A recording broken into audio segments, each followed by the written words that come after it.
Ce samedi 15 juillet 2023 à 21h, Public Sénat diffuse un superbe documentaire, L'Odyssée des plages, consacré au rapport Cohen-Chrétien depuis plus de 2 siècles les Français avec leur rivage.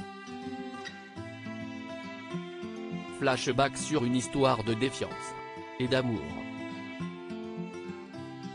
Comme on l'apprend dans le documentaire L'Odyssée des plages, diffusé le samedi 15 juillet 2023 à 21h, sur Public Sénat, la plage, longtemps, n'inspira que le rejet. Elle faisait peur, explique l'anthropologue Jean-Didier Urbain, parce qu'elle était le spectacle de 2 infinis terrifiants. L'horizon, inconnu, le vertical, effrayant par ses abysses et les monstres marins. Nul n'y habitait. Rares étaient ceux qui s'y aventuraient. On est loin de l'hôtel de la plage, avec Anne Parillo, ou de The Beach, avec Leonardo DiCaprio, de Guillaume Canet et de Virginie Ledoyen. Comment la médecine a familiarisé les Français au bain de mer. Le changement de perception s'opère en 1752 à Brighton, en Angleterre. Un médecin, Richard Russell, lance l'hydrothérapie, persuadé que l'air de la mer est à même de guérir tous les maux dont nous sommes affligés, de l'apathie à la rage en passant par la masturbation. Il y envoie l'aristocratie s'y soigner. Si est à ce moment, selon l'historien Alain Corbin, que la plage est née. Mais il faut attendre les années 1820 pour que la noblesse française expérimente les bains de mer curatifs.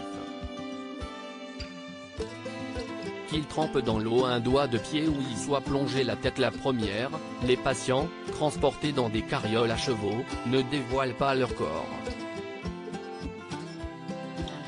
Le dernier salon à la mode de la première révolution intervient au milieu du XIXe siècle.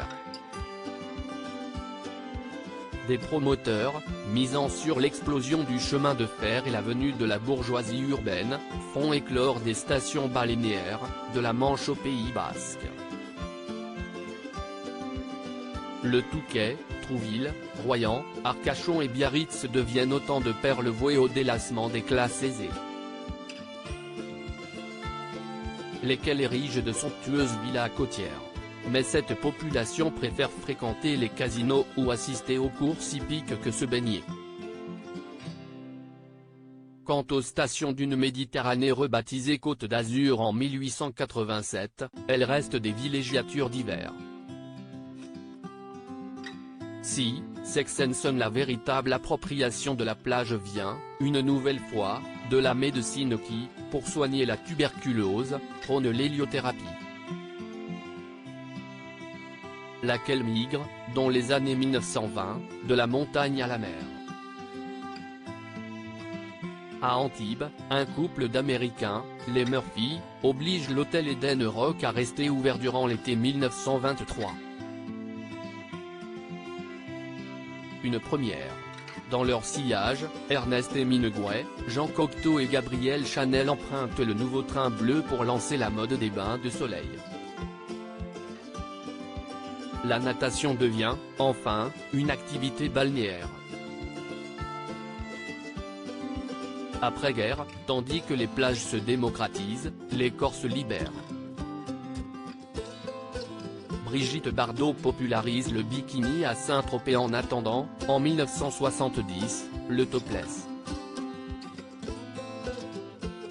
Depuis, la plage a-t-elle épuisé tous ses mystères ?